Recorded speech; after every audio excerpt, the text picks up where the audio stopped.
దేవుని బిడ్డ, దేవుని కొరకు ప్రయాసపడుతున్నావు కదా, నీకున్న చిన్న జీతంలోని 10% ఇస్తున్నావు కదా.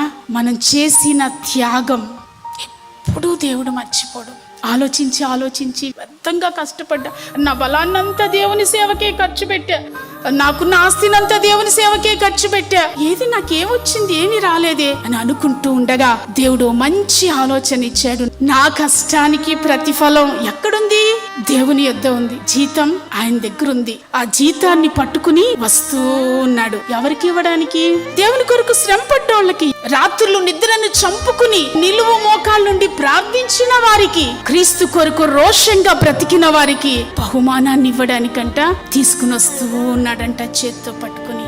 దేవుని కొరకు నీవు చేసిన పరిశుద్ధ జీవితం, దేవుని కొరకు నీవు చేసిన త్యాగం, దేవుని కొరకు రెక్కలు ముక్కలు చేసుకుని ప్రయాసపడిన ప్రయాస ఎప్పుడూ దేవుడు మర్చిపోడు.